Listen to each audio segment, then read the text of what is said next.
The story begins with someone shouting that they hate this. At that moment, a blue aura seems to return to the body. The boy opens his eyes and suddenly rises from the bed. Obviously out of breath, you can already imagine what happened. He's wondering if he hadn't died and why his body feels warm again. Besides that, his hand had no calluses as if it were 10 years ago. That's when he looks around and realizes he's in the university dormitory. Immediately, he grabs the pillow, takes his phone and sees a girl dancing. He unlocks the bed and notices there are no scars on his face. You already know what happened. Yep, the bastard reincarnated. Right before the apocalypse starts. He remembers what happened when he became the 10th war god of Dragon City. 2 other war gods from the neutral field invited him to party. However, in the middle of the conversation, suddenly a high-level zombie broke in. In the moment he was fighting the creature, he was struck from behind, and the 2 Dan war gods helped the creature kill him. Then a girl approaches and asks Lindsay if he liked the gift he received from her family. On the ground, he asks why she is there. That's when he found out that demons had made a deal with the Lee family. The girl named Yo Jing was the prettiest in school, and he was always happy to have her by his side.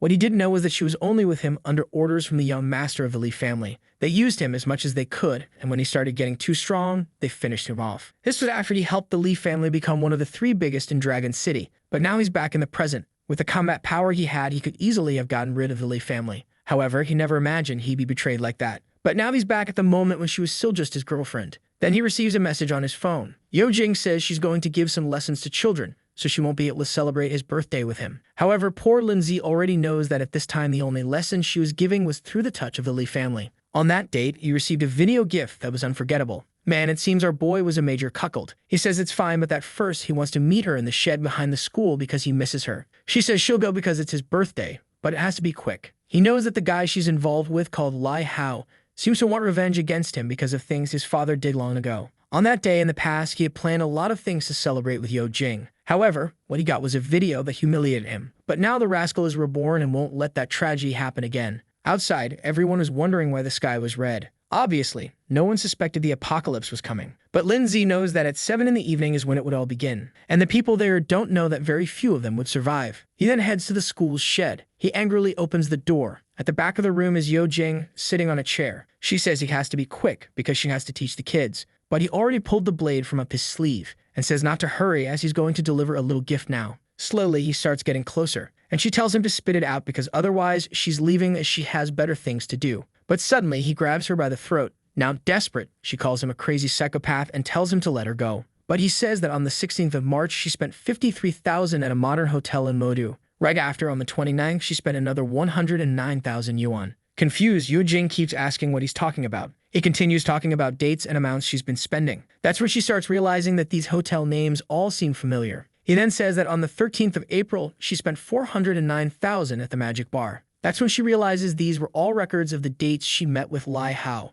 At that moment, she asks him to wait a moment that she's going to explain everything. He responds that he's very eager for that explanation. He grabs her phone and unlocks it. There's a message from Lai Hao saying she's excited to meet him and telling her that the fool believed she was going to teach the children. Obviously, that's all Lindsay needed to see. He then suddenly releases her, puts her on the ground, and plays a video. Before the video starts, he says Lindsay is the foolish boyfriend and congratulates him. A second later, the video says exactly the same words, wishing him a happy birthday. In the video, she asks why he believed that a beauty from the school like her would fall in love with a loser orphan like him. Terrified, Yo Jing starts wanting to know how he already knew the whole message before hearing it. Lindsay keeps repeating the message. She says that if it weren't for Lai Hao, she never would have gotten involved with trash like him. The poor thing is going crazy. She didn't send that video to anyone, so how does he already know? She then says in the video that if it weren't for him, she never would have gotten involved with Lai Hao. Then she thanks the loser. That's when she realizes everything had been revealed. Lindsay just keeps staring. If the next question is whether she isn't curious about how he knows all of this,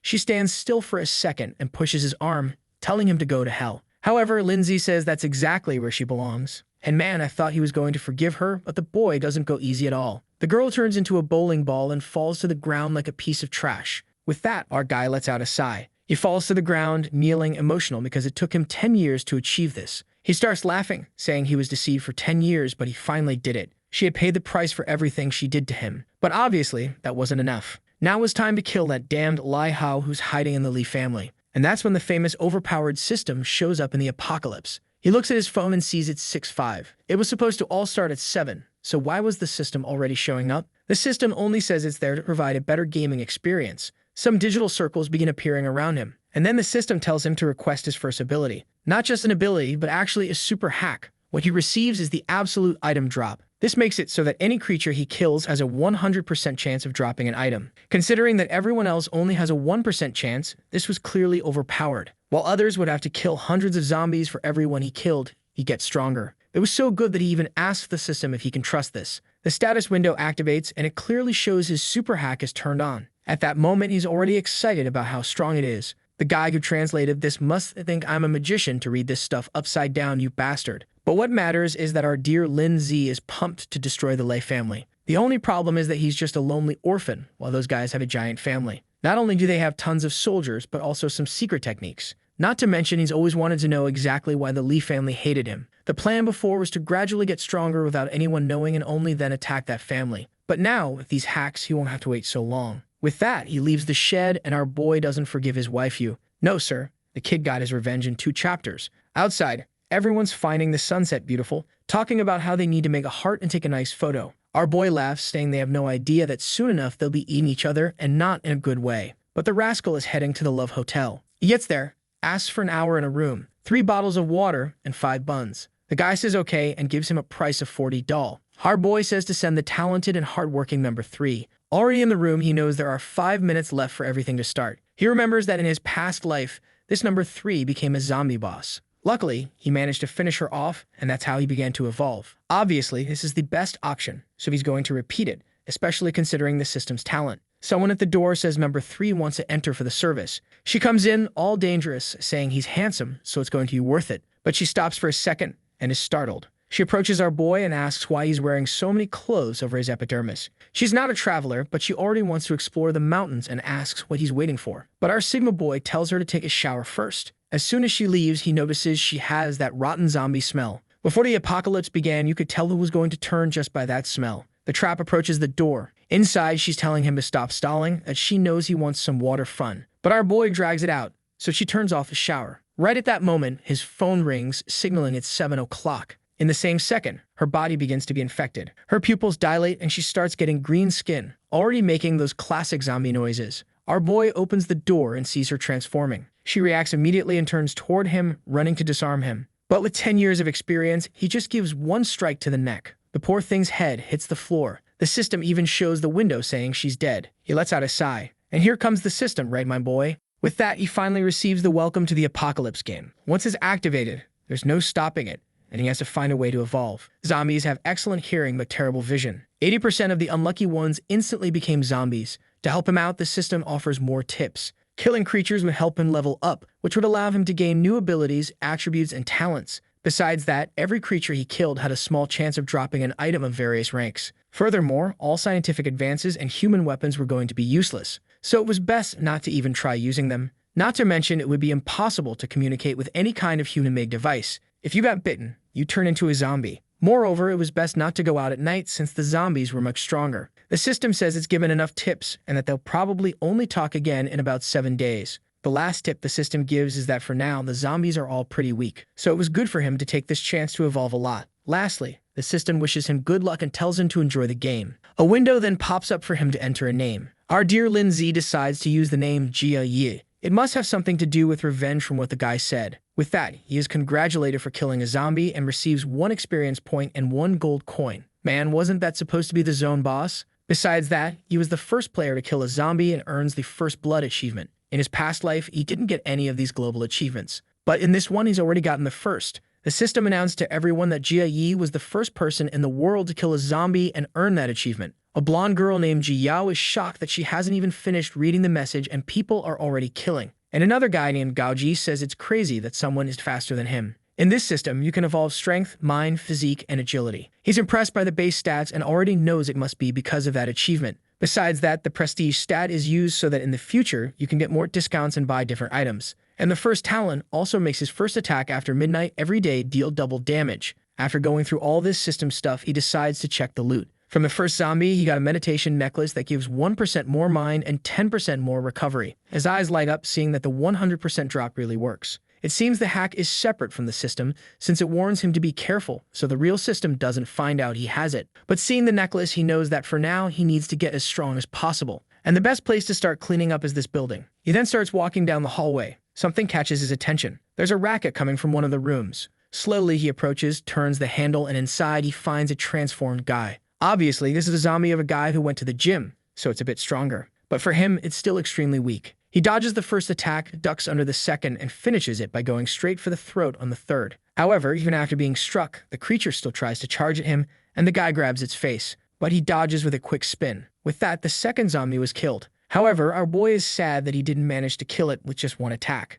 As always, the 100% drop comes, and there's another little box. Inside, there was a card that was a voucher for cooked steak that, when activated, the food appears in front of him. Obviously, it wasn't very rare, but it wasn't bad to have food either, so he stores it in his inventory. He approaches a suitcase on the floor and takes out a photo of the guy with his daughter. Seeing that the guy had an axe, you could tell he was a mechanic. He checks room 208 and then 207. He doesn't find anything and heads to the door of room 206 and kicks it in. He shouts that it's time to clean up, but he's confused by what he sees. The couple was so eager that even as zombies, they continued their fun. Our boy even closes the door, saying he forgot the activities of that place. But he opens it again and says it's crazy they're doing that even as zombies. The angry zombie lunges at him. He dodges, saying he wasn't trying to spy. The big guy keeps coming at him. He says he's too arrogant for someone so weak and delivers a blow to the head, hitting him right in the eye. The other one tries to come from behind, but the boy has swag and kills without even looking. 2 more experience points and 2 more gold coins. And best of all, 2 more loot boxes. Now the rascal realizes that this thing really works. In his past life, 100 zombies were equal to a bottle of water. While in this one, nothing is better than having luck on your side. He receives 2 cards that activate an ability that allows him to detect movements within 10 meters. Since he's in a place full of rooms, he uses it right away. Then someone climbs to the 2nd floor, saying that Baxter is making too much noise. Tells him to kneel down or he'll get smacked like a son. But Lindsay easily dodges. And if you think he's going to let that punch go for free, you're very wrong. The chubby guy spins around, telling him to stop dodging and start begging for forgiveness. Our boy says it would have been better if he had turned into a zombie because at least that would have given him some experience. It's a pity, but he had to end it now. What a ruthless guy. He paints the corridor red. Still a psychopath, he says that in the apocalypse, you can't leave loose ends. And the reason for this death was the guy being so weak. He starts going to various rooms, knocking on the doors, asking to be let in. Obviously, no one opens, so he goes to another and says the delivery has arrived. But none of that is working. As he approaches one door, he hears a disgusting sound, and he gets excited, saying there's a zombie in there. He shoulder barges the door open and finds a big guy already transformed inside. He tries to land a hit, but this one is agile and manages to dodge. The zombie tries to claw at him, but he ducks. Taking advantage of being on the ground, he pulls off a capoeira move. With the zombie's arms raised, he slashes its throat. With that, another one is down. As always, he gives another item. This time, he had earned a liquor. With that, he continued rummaging through the rooms. Eventually, he found one for himself since it wasn't a good idea to go out at night. He took off his jacket, and who would have thought, our boy is fully leveled up. The system notified him that he needed 6 more experience points to reach level 3. The problem was that when he looked at his phone, he saw that 8 o'clock was approaching, and the zombies would evolve, causing him to miss the chance to level up. Knowing how dangerous it would be to survive the night without that, he rushed out looking for 6 more zombies. In the shed, he saw a message from girl number 3 that would solve the problems. If there's a number 3 and he's already killed another, that means there's one more. Since zombies had good hearing, there was an easy way to find them,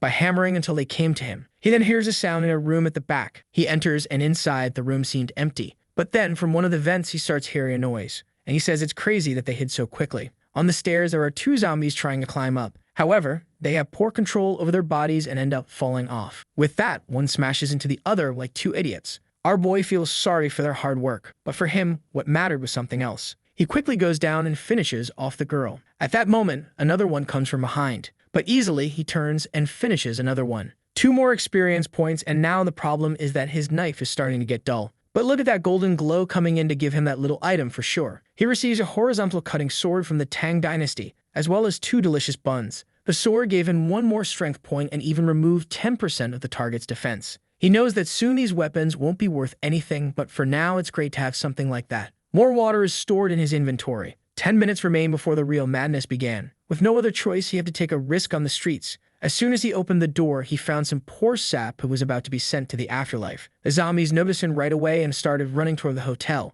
But at level 1, they were still dumb and bumped into the door. The others came from behind and ended up tripping like fools. In his past life, he spent the first day drinking and hiding out of fear. He only fought the level 2 zombies, which were much smarter. But in this life, he got the perfect chance. In 1 second, with a new katana, he wiped out the entire group. For the start of the game, the quality of that weapon was excellent. With those zombies taken down, he advanced to level 3 and received another attribute point. Then he heard another zombie sound. Another one approached, and he realized that this one seemed a bit smarter. Or maybe not that smart because she walked right into the sword. But at least it was worth it, as she dropped a skill book. Then his alarm went off. At 8 p.m., something had arrived. In the same second, he felt something and immediately stepped back. An explosion occurred at the hotel's entrance. It was another level 1 zombie, but now affected by the power of the night. The system tells him to be smarter with time because now everything had become more dangerous. He knows that this zombie will continue getting stronger for the first minute. And since he knows this, he has to finish it before it follows him into the room. He goes in for a full-force strike, but even with the upgraded sword, it gets stuck. He puts his other hand on it to try to push it through. But man, the zombie exerts force and pushes it out. Our boy has to retreat immediately. And the worst part is now he only has his small axe left. He's not crazy enough to get close, so he throws it like a boomerang. Man, it gets lodged right into the damn thing. While the creature is still distracted, he gets closer to grab the katana. He quickly pulls it out and slashes. The creature is already covered in cuts, but it's still intact. It stares at him and starts running toward him again. A second of silence for the artist who was fired by Chapter 10, because the art style had completely changed. But we're still continuing from the same moment. Our boy steps back and swings again, hitting the neck. Finally, the damn thing falls to the ground. At least these zombies are drawn better than the others. Our boy begins collecting all the items, especially since he can't be seen by anyone else. After 8 p.m., zombies are at least 50% stronger. He starts piling the bodies at the entrance, afraid that more creatures might approach, especially since he made a lot of noise, so there's a good chance others will come. He activates some sort of sentry, which will turn red as soon as a creature appears. With that, he can finally relax and decides to take a bath. It's time to open the 4 boxes he had received. A night ring, a bottle of mineral water, and 2 eyes of approval. He can't get used to this life of luxury, considering how much he starved in his past life, especially the night ring, which increases agility by 1 and reduces his presence by 30%. It was finally time to take a look at what skill he'd get from that book. The system congratulates him and informs him that in this world, anyone can have unlimited skills. But the reason for that is because it's extremely difficult to obtain one of these books. Usually, between levels 10 and 80, people typically receive 3 skills. And the worst part is that many of these skills don't even suit the people who get them. In the past world, the guy known as the God of Skills had 25 after 10 years of fighting in the apocalypse. In his final moments, he had reached 10 skills and was stronger than 99% of people. But the most important thing about all this is how good the skill you receive is. And then comes what Lindsay got, the boomerang slash skill. Basically, he can throw his weapon, dealing 120% damage. He's excited since the best skills are always the damage-dealing ones, even though for now it has a long cooldown.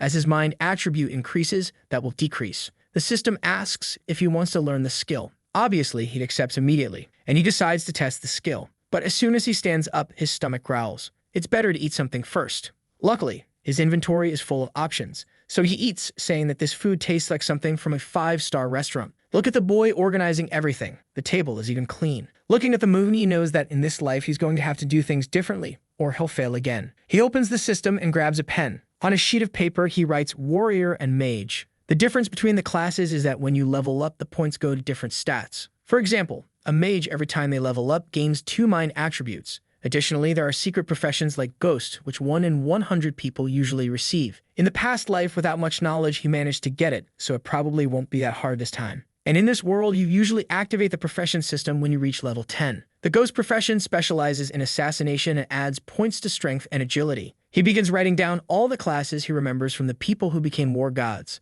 Looking at the stats, he wonders which would be the best option. He then puts 3 more points into strength and 2 into agility, and starts trying to recall all the times he encountered a paladin knight. He also remembers a diamond item. With that, he spends the night trying to recall all the treasures and experiences that could help him. The scene shifts to a mansion. Someone throws a vase against the wall. A blue-haired guy says he can't calm down with the whole planet being ruined because of Yo Jing. Because of her delay, the material hadn't worked out, and he won't be able to finish off that damn Lin Z. Not to mention to him, this damned apocalypse is nonsense. The butler asks him to calm down as making so much noise could attract zombies. But Lai Ho just asks if it wouldn't be better to send that trash Lin Z to meet his father already. The butler knows the boy is trying to eliminate any future competition for the position of family leader. The problem is that with the start of this apocalypse, he needs to control his personality or he'll suffer. Lai Ha then asks if his father's team of mercenaries isn't coming to find him. Once they arrive in the city of Amodu, they can meet up with those bastards. Later, he's going to find that damn Yo Jing, even if she's dead, and bring her corpse to make that damn Lin Z suffer. The butler says all of that would be possible since the mercenaries were trained to obey him.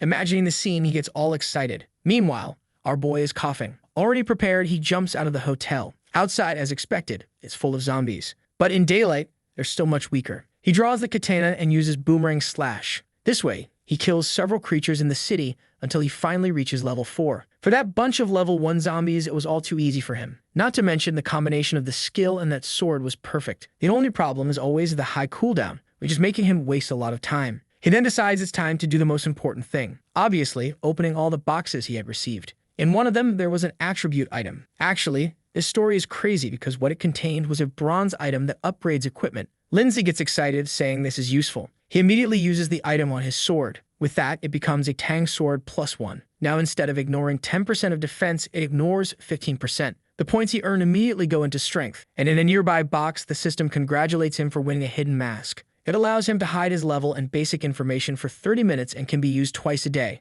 Considering that he doesn't want to be discovered, it was a very useful item. He equips it and the system congratulates him. Man, this boy is lazy. He killed the zombies and laid on the ground. He knew he needed to rest to reach level 5 before nightfall and challenge a certain place. Obviously, we're talking about the legendary dungeon, right? The author said it's not going to have everything and it's sticking to the same story, man. Besides the normal dungeons, there are unique ones that can only be done once and have better items. But for now, it was time to head to Lichy Village. He also dropped a precise watch and equipped it right away. With that, he continued on, finishing off a few more zombies. Walking through the village, it seemed empty. He quickly noticed a door with a massive lock. Man, but his blade was sharp. He just gave it a slice. He entered the house and started looking through the rooms. Then behind a door, he saw a red puddle. Slowly, he opened it, and at that moment, a hand came toward him. With his little sword and now level 5, he easily cut it off. But something caught his attention, and when he looked to the side, there was a hand coming through a door. Man, the zombie went crazy and broke through as well. But our boy calmly slapped each one. He kept walking through the house, and at the back, he saw a girl in a family photo. If I'm not mistaken, this is the one who was called Ji Yao earlier. He walks down the corridor saying that in this world, you can't show sympathy for anyone. He opens the system to grab a meal to eat, and as always, he sets up a banquet. Man, I've never seen an apocalyptic protagonist as chill as this one. He looks at his phone and sees that on the way to the dungeon, he'll probably reach level 5. He's tired of resting and gets up. He hears some noises and approaches the door. He knew he wasn't going crazy because he heard footsteps. Meanwhile, outside is Gaoji, the guy with the nose bandage, and Ji Yao, the girl with glasses. They could smell the good food inside and were curious to know how that was possible, while our boy was just listening from the side, preparing to leave the house. Ji Yao said the wrong move is stealing from others like that. Gaoji says they're not going to steal. They'll just ask. If he doesn't hand it over, they'll beat him up. Yeah, that makes a lot of sense. But our boy is just watching Ji Yao from behind, observing all this. And this guy isn't known for letting others walk away alive. Another one of them, Jikaji, says the boy is a thief because he broke into their house. Ji Yao was angry because when her parents and brother became zombies, she locked everything up and ran away. Now she came back starving, but the guy took everything. Excited, she says fine, they'll have to take a little from him too, until blood falls on her face. Man, our boy doesn't waste time and whipped the idiot right in the back. What a move, the guy was sent straight to the afterlife. This boy doesn't forgive anyone. Lindsay says he was trying to save energy but couldn't let them attract more zombies to the area. Man, he throws the katana flying and finishes off the girl too, my friend. He even kills another one. Man, even I'm scared of this protagonist. He's not letting anyone live. I introduce everyone's names thinking they'd last more than 2 chapters. Our boy looks at Jikaji and says that someone who abandoned their sister is a waste of life. He had to finish them off since they were planning to rob him. This guy is seriously unhinged. He walks away saying the government should reward him for his pure actions. And with that, the house was wiped out. The street, as always, was full of zombies. Some were climbing a building. From the window, a woman says she sees a superhero. Another one shows up and tells her to hide so the zombies will stop gathering against them. But you can bet that outside, an expert was passing through everything. The problem was that it wasn't possible to see his name and title as he leveled up. The girl says that's irrelevant. They should shout and ask that guy to save them. My friend, I don't know you, but if I could give you a tip, don't call for this guy. He's more dangerous than anyone. But the husband says that if he's hiding his information, something's off. Suddenly, our boy receives some hearts and a little dance on his phone. And from the top floor, a girl appears, calling out to her big brother, obviously offering help in exchange for being saved. But our boy completely ignores her and continues down the street. For him, those little items on the ground were much more important. The girl starts cursing him, saying she has over 30,000 fans, so he shouldn't be ignoring her. The crazy one says she'll make him pay and grabs a vase. Girl, don't do that. You don't know who you're throwing that at. But there she goes on her way to the next life. Obviously, our boy senses something strange. He steps aside, and the vase crashes to the ground. She turns all sweet, saying she's just upstairs and scared of the zombies, so he needs to save her. She even offers to hold his hand. Girl, I don't think he's very interested in that. He then pulls a piece of meat soaked in zombie virus from his inventory and throws it at her. That thing has the effect of attracting any creature within 100 meters. But the girl isn't happy with that at all and starts cursing, asking if he didn't understand that she wanted to be saved. until suddenly, she hears a noise behind her. There was a horde of zombies attracted by the meat, and with that, another victim of our boy. The crazy girl was even live streaming on TikTok in the middle of the apocalypse. Soon we're going to need a new protagonist to take down this one. A horde of zombies then started throwing themselves off the building, heading in his direction. The creatures fell to the ground all twisted, but he kept walking calmly. He then made his way to the Mudu Gymnasium. That was the place he had been looking for. And in 2 hours, when night falls, it would be the perfect time to enter. He knew that besides that, there was a wild silver-ranked chest in that place. The system displayed a warning saying that when you see that sign, it means there's some special system happening. Wild chests were a type of treasure that could appear anywhere, and anyone could open them. On the other hand, a boss chest contained much rarer items, but at the same time it was much harder to obtain. As soon as he entered the gym, he received his first mission, to defeat 100 zombies on his own. The problem was that in that place, there were only level 2 zombies, and killing 100 of them wasn't an easy task. The initial plan was to sneak around grabbing each of the chests, but now that he got the mission, he'd have to do it. However, being lazy, he asked the system what would happen if he just ignored this objective. The system said that if he declined the mission, he'd receive 100 gold coins as compensation, but obviously, the reward for completing it would be much better. He then went to a room and broke the lock. Inside, he found the basketball zombie, and it was time to start the 100 kills. As always, a step forward and a stab to the face. But man, the thing tanked the stab. He had to deliver another one to the mouth. At least that bastard finally dropped the basketball. Our boy finds it ironic that the guy must have turned into a zombie while playing basketball and continued with the ball in his hand. And as always, the 100% drop box came. He gave the body a little kick and went to grab his super flashbang. Obviously, it's just a flashbang but super. Not much mystery there. But he got excited since for invading other people's houses, it's the perfect item. He also found the key to the gym's center. That was good because he wouldn't have to destroy the door and could enter quietly without attracting everyone. With that, he calmly moved in. He observed the area, which was full of zombies. In the darkness, the creatures were all slow and blind. Williams ran to the ping pong table and hid underneath. From there, he started counting and discovered there were 17 zombies just in that room. It was a dangerous chance, but it also meant 17 item boxes. If he could be silent, no other zombie would come in. He only needed 4 more to reach level 5, and then everything would become easier. One was walking right by, and he decided that would be the first. He gave a whip to the back of its neck. The first one fell to the ground, and with a noise, all the others were alerted.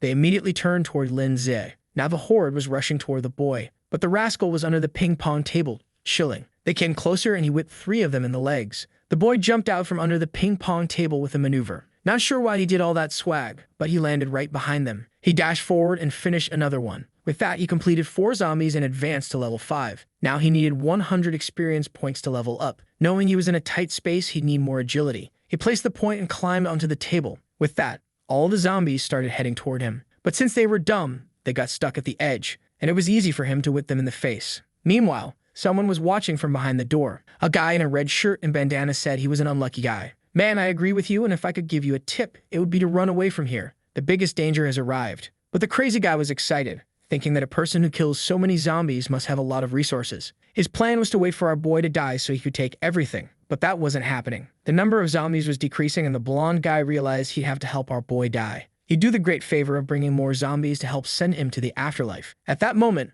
another one entered the room. Lindsay was thinking he made too much noise, and now someone was banging on the door where the blonde guy was hiding. Seeing the door damaged, he knew it wouldn't last much longer. He needed to eliminate the zombies in front of him and quickly retreat. But at that moment, 3 of them jumped at him. The Parker King pulled off another stylish move and spun away. The problem was that more and more zombies were arriving. Man, he made a shish kebab with 3 of them. He ran to rest under the table and saw that nearby he had picked up a single-use potion that would restore 20% of his energy and an additional 5% per minute for 5 minutes. For him, who was tired, it was perfect. As soon as he got up, he threw the sword, finishing off another one. This time, he saw a strange black box and quickly ran to grab it. Inside, there was a bracelet that allowed him to summon a spike skill once a day. He knew skill equipment was rare and equipped it immediately. At that moment, the door finally collapsed and a horde of zombies began approaching. But for him, who had just gotten that item, it was the perfect moment. A bunch of zombies was coming his way. He jumped onto the table and waited for them to get closer. Then he leaped over them all and activated the bracelet. From the ground, a ton of giant spikes suddenly emerged,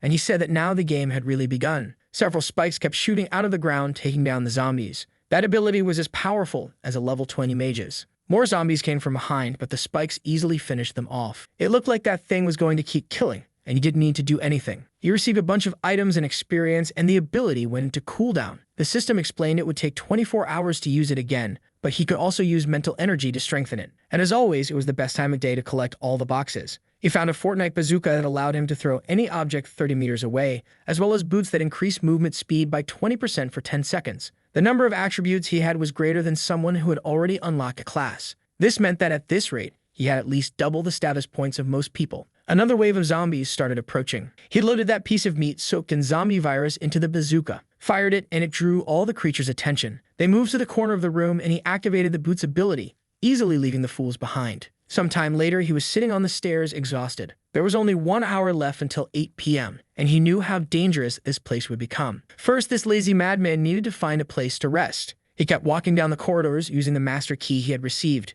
But before opening a door, he wondered why it was locked from the inside. He knew this was the gym's infirmary, and considering the time it closed, it shouldn't have been locked. He opened it, hoping he wouldn't find another idiot who wanted to kill him. Slowly, he entered the room. And immediately, there was a sword at his neck with someone asking why he had the key to that place. But our boy just grabbed the arm and squeezed the wrist. With that, the blonde guy dropped the knife, and our boy said he messed with the wrong person. I stepped back, and he twisted the guy's arm. I thought he'd finish him off right then, but instead he stuffed a cloth into his mouth. He opened his inventory, grabbed a curtain, covered the window, and told them to turn on the lights. Out of nowhere, a nurse appeared, saying that turning on the lights would attract a lot of zombies. He didn't give her a choice, and another person in the back of the room ended up turning them on. If I had to bet, only the girl in the tights would survive. The blonde guy recognized our boy as the person who had been killing a bunch of zombies, and he had wanted to steal the loot. And Lindsay told him to stop looking at him arrogantly when he was so weak. "Come closer, my blonde friend. I think you're headed for your next life." Our boy said he doesn't like people who hold grudges and slashed the guy's neck. The people in the infirmary were all terrified, and somehow the girl had lost her tights out of nowhere. Our boy then pulled a knife from the guy's sleeve, said that this guy had been preparing to kill him, and told them not to worry. He's a good person. Of course, everyone agreed, saying, yes, he's definitely a great person. But in truth, they were all scared to death. Lindsay said he's a reasonable person and that if they didn't try anything against him,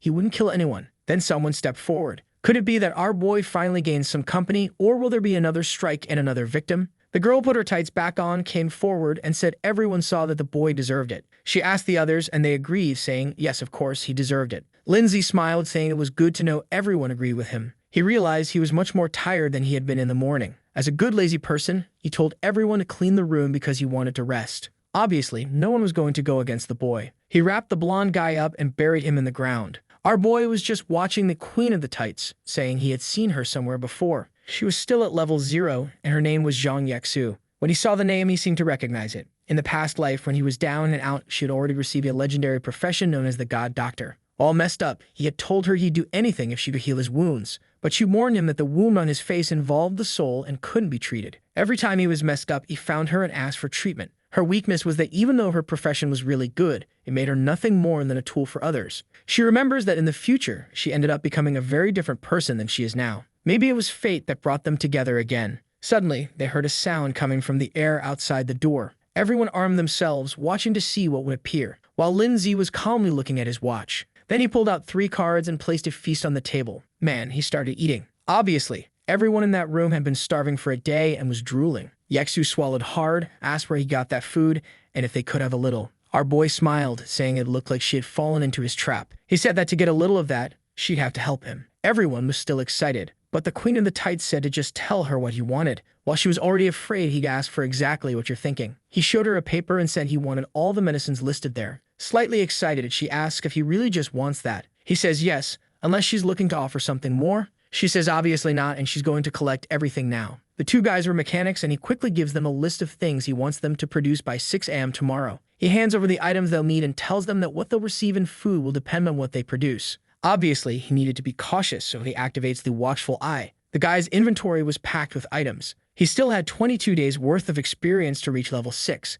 He had 24 hours left to complete the mission, so he decided to rest a little. With that, night fell. The next day, he calmly woke up. The others obviously hadn't slept at all, spending the entire night producing what he had asked for. Our boy praised everyone, saying they had done a great job. The doctor patted the nurse on the shoulder, who looked almost dead from exhaustion. He handed a card to each of them, saying that now they wouldn't need to fight. Yexu was thrilled. She thought that when they finished, he was going to kill everyone, so she already had an escape plan. Apparently, he wasn't as cruel as she had imagined. Sorry to tell you, girl, but he's actually worse than you think. She then asked how to use the card, and he realized that no one really knew what to do in this world yet. He decided to help her a bit more as a favor for everything she did in the past life. He showed her the system and how there's an option to use the card to make everything appear. She saw that and got all excited. With that, Everyone activated their cards and began to feast. Seeing how lost she still was, he decided to give some tips, just in case she might be useful in the future. He told everyone to flee from the place after noon. That's because by then he would have killed all the zombies. He reminded them not to forget the time.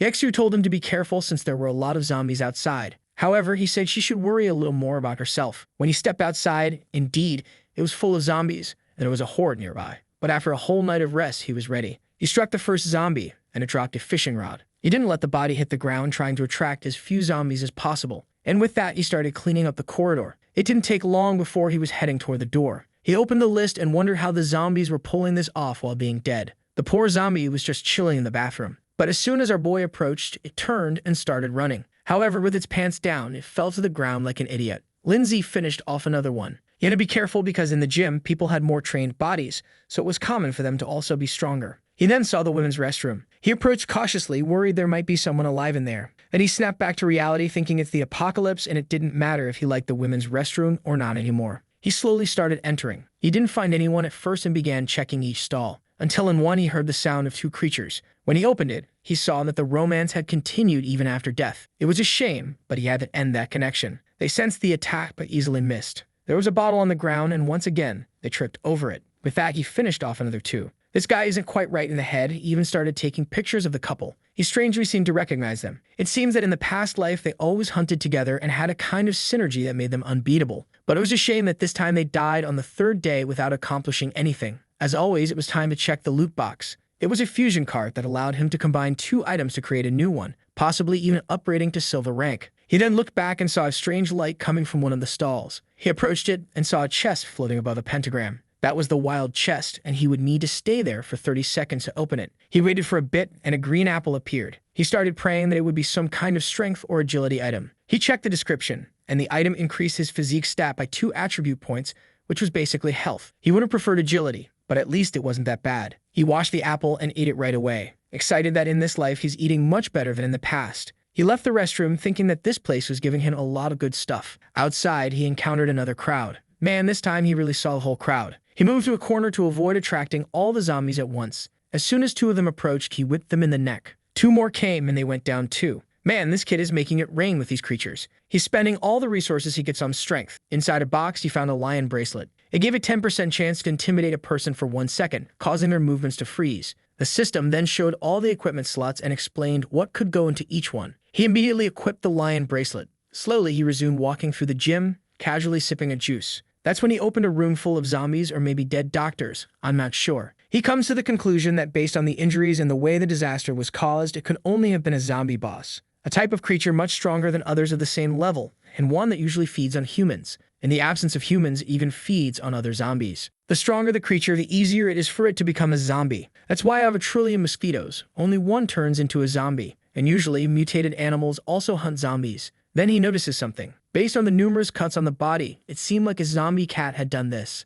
This was always one of the types he hated most since they had extremely sharp senses. If that creature was around, it probably already knew about him, so maybe he'd walked into a trap. He focuses, trying to notice if something's approaching. That's when something seems to alert him. The second he opens his eyes, he almost gets grabbed by the cat. He barely dodges and throws his boomerang sword. Not only was that a mutant creature, but it was also a boss. The creature had incredible agility and could create false images, reducing damage by 50%. It also had talents for a sharp attack and heightened vision. The list of attributes for this thing was long, and Lin Zi knew this meant it would also give a good reward. Even though it was a difficult creature, he still had 10 years of experience fighting things like this. The hack system detected the zombie cat and gave him the mission to kill it. The mission was called the Ungrateful Zombie Kitty. That's because the gym used to rescue several cats from the city, but after the apocalypse started and one of them turned, it went on a killing spree. The mission would give him the same amount of experience as killing 100 level 1 zombies. Man, the true system kicked in, and then the hack system reactivated the mission, boosting the reward. Now instead of earning 100 XP, he would get 300, and he had 24 hours to complete it. He started finding it strange that this system was being so generous. He remembered that in the past life, the system was full of tricks.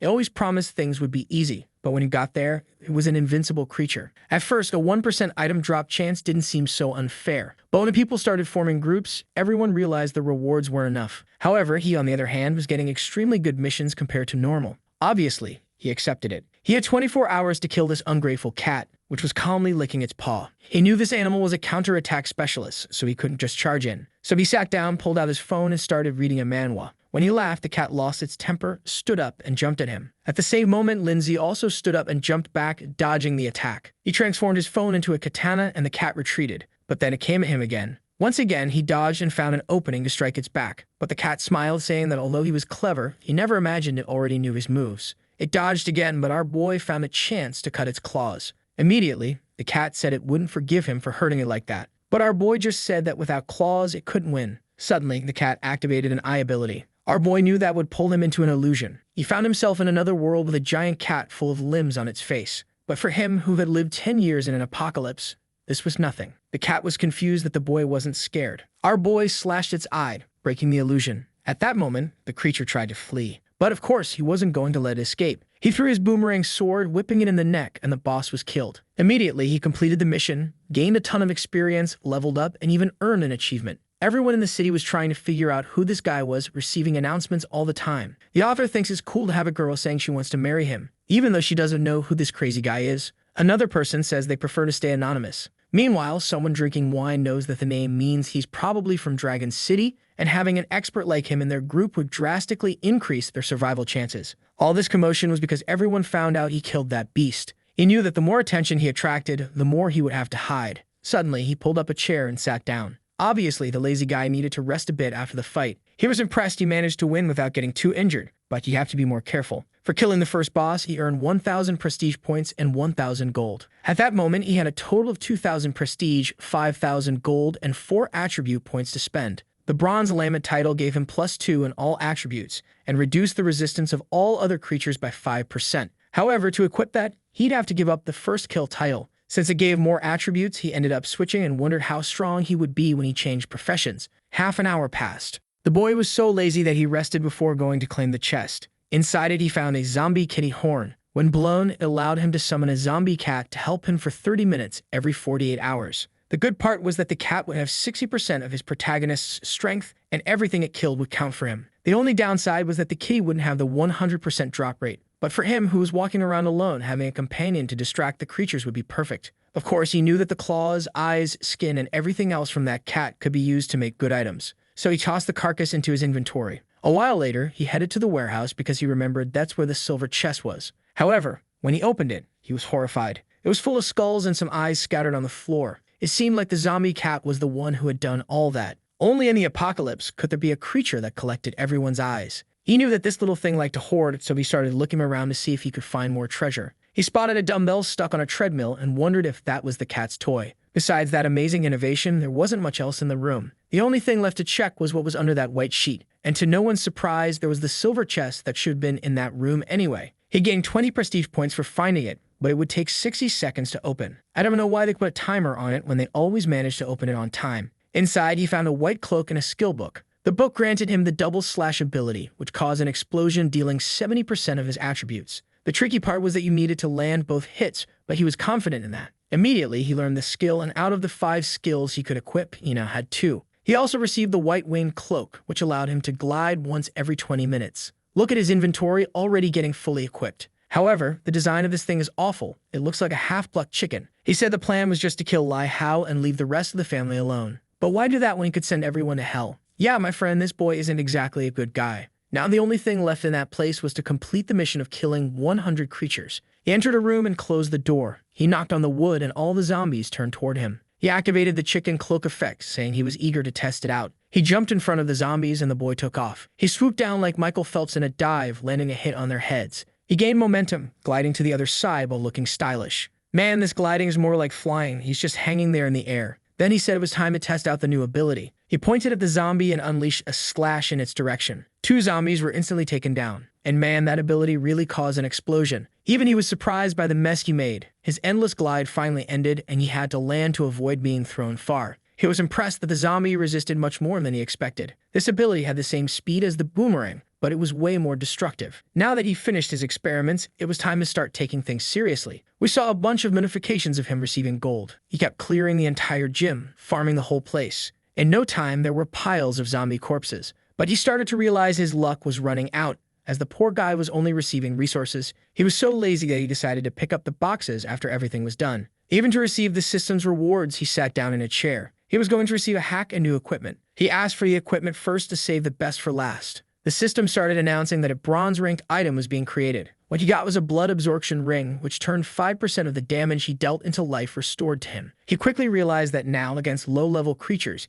he'd be practically immortal. Man, pretty soon, this boy's going to be an e-boy with all the rings he's equipping. Funny thing, though, is you can't see any rings on his fingers. He's just wearing that ridiculous chicken cloak. He then told the system it was time to get the hack, and he wanted to see something good. Of course, it would be the famous hook, but we'll only find out in the next chapter. He was shocked to see the perfect hack for him. It was basically an auto-collect hack that picked up everything the creatures dropped. He already knew that from now on, all he had to do was kill, and everything would come to him. For a lazy psychopath, this was perfect. He was worried that people would see him killing creatures and notice that he always collected a bunch of boxes. That's when he asked the system what the deal was with his hack being at level 1. The system explained that if he got the same talent in the future, the level would increase. However, he was more excited to get something different next time. He looked at the pile of dead zombies and decided to do a test. As he walked among the bodies, all the cards automatically went to him, and the hack was so good, they even organized his inventory for him. Now it was perfect for anyone with ADHD. All nice and tidy side by side. That's when he realized he'd been in this place for too long. He needed to head to the Lee family's village and start his revenge. The scene shifted to the Lee mansion. Lee Ho was lounging on the couch, happy as can be, while everyone else was suffering in the apocalypse.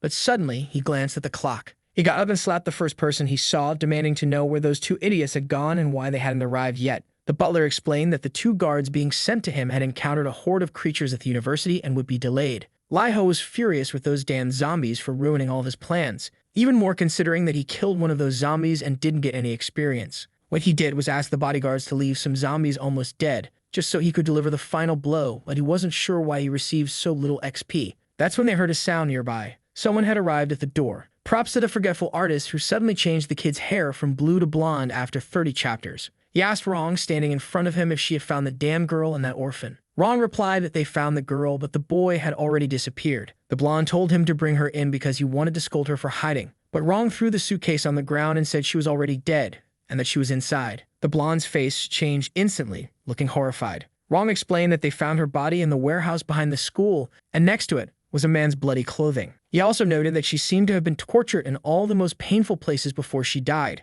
Rong was about to explain more details, but Lee Ho ran off asking for a bucket. At that point, Rong said that whoever did this probably hated the girl a lot, and he added that whoever did this might come after Lee Ho as well. Lee Ho dismissed the idea, saying it must have happened because she was the prettiest girl on campus. Then he remembered that the person who probably hated her the most for everything she did was Lin Zhe. But it was impossible that Lin Zhe was that strong, being an orphan without anyone's support. They still hadn't revealed the big surprise, so there was no way Lin Zhe could know she had been betraying him. Rong asked if this Lin Zhe was the son of Lin Jian. Lee Ho said yes, and Rong replied that whether strong or not, Lin Zhe had someone extremely skilled helping him. Maybe the 100 bodyguards they brought wouldn't be enough. Lee Ho asked how that was possible if Rong was one of the top 10 strongest in Dragon City. He ordered Rong to either go back to training or bring more bodyguards, do whatever it took to make sure he didn't die. Rong reassured him not to worry, that he would risk his life to protect him. Man, Rong said he's willing to die for this kid. Clearly, he's not too fond of living. Meanwhile, in the forest, zombies were falling one after another. Our boy had already reached level 8. He was impressed by how quickly he was leveling up without even entering a dungeon.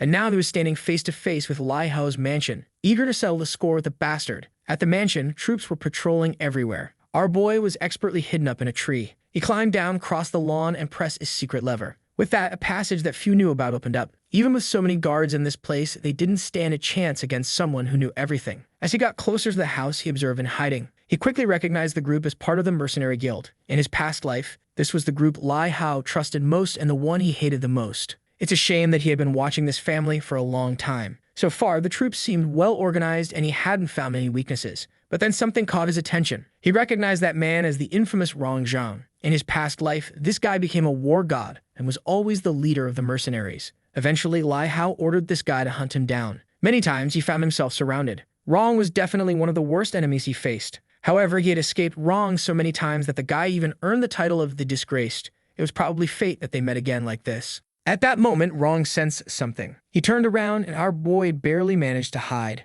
It was dangerous, but it would be perfect if someone so crucial to this family died early on. He put on the mask that hid his presence, and at that very moment, the guards passed right by him. I knew that thing helped hide his presence, but damn, the guy was standing right there, and nobody saw him. Our boy was anxious not to miss this opportunity, But Rong remained alert, wondering why he had this feeling that someone was watching him. He told the others to increase security around the place, thinking he needed to kill whoever was nearby. Time passed, and it was already midnight. On the sofa in the living room, Lai Ho said it was ridiculous to think someone was out there. He was sure there were only zombies outside. But Rong said it was better to be cautious because he was certain they were being targeted. Lai Hao threw his watch on the floor, calling the guy a bastard for taking so long to come and kill him, making him lose sleep. One of the servants said that if he was so bored, they could find something for him to do. The excited one said she had an idea and asked Rong if he hadn't captured a zombie today. Rong confirmed that he had, bringing it in for analysis, thinking it might be useful in developing new weapons to fight zombies. Lai Hao said there were plenty of zombies outside and he wanted to play with this one. Rong knew it would be dangerous, but figured it might be a good way to calm the boy down a bit. Lai Hao said he wasn't going to take any risks in this game, and besides, there were plenty of people in the village. Rong looked at the man next to him and told him to bring the zombie they had captured. A while later, a muscular zombie was brought in, restrained by chains, with several men struggling to hold it down. Clearly, this creature wasn't at a normal level. Lai Hao, however, didn't hesitate and ordered them to bring the large cage. Inside were 6 girls, all staring at each other, trying to figure out what was about to happen. As soon as he rang the bell, all of them flinched in fear. The girls were going wild, banging on the bars of the cage. It was clear that Lai Hao also had some mental issues. It seemed like this was an apocalypse for people with an IQ of 16. With that, he handed the key to one of the men, telling him to open the cage because he wanted to play a little game. The men entered and brought the zombie in. Lai Hao told them to place it at the entrance, remove the chains, and throw it inside the cell. Suddenly, a man knelt down behind him, begging him not to do it because it was too cruel. Another man in a suit apologized for the kneeling man, explaining that he was new to the place. Lai Hao approached the man and asked if he was trying to give him orders. The man on the ground kept repeating, begging for the girls' lives. The other beside him quickly added that he would never dare to give orders to the young master. Lai Hao smiled, saying it was nice to see someone brave enough to challenge his authority. Since the man had the courage to stand up to him, it was time to test if he was as strong as he seemed.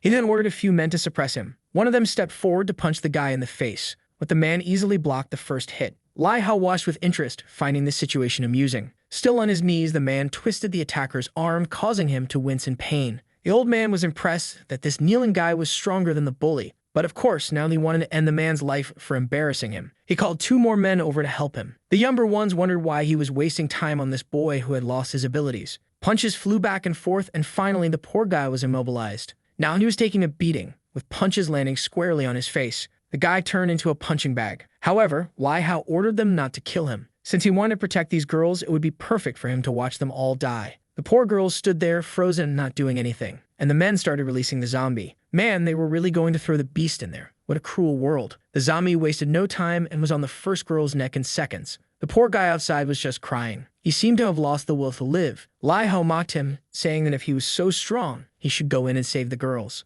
The other soldiers chimed in, agreeing it was a brilliant idea. But even they were thinking this had gone too far, and that even in an apocalypse, they shouldn't treat lives like this. They dragged the boy's body away, while the zombie tore through everything inside the cage. When it was finished, they threw the boy inside. At that moment, the zombie turned toward him, rushing in his direction. The boy stopped and apologized to his mother, saying that today he wouldn't be able to protect her or himself. But then, out of nowhere, he got motivated, saying he wasn't going to die because she was waiting for him at home. The boy stood up and landed a punch on the zombie's jaw. He grabbed it in a bear hug and dragged the zombie across the cage. He slammed its back against the bars, but it wasn't going to be that easy. The zombie countered with a crushing hold. Meanwhile, Lai Ho was watching, commenting that this was the best entertainment he'd seen. Even though the boy was beaten, he got up and delivered another blow to the zombie's face. After a lot of fighting, he dropped to his knees. The zombie was beside him, but his body had no strength left. He apologized, saying he should have listened to her. Meanwhile, Rong observed, commenting that it was a shame the boy had died. 1 second, the guards pitied him. The next,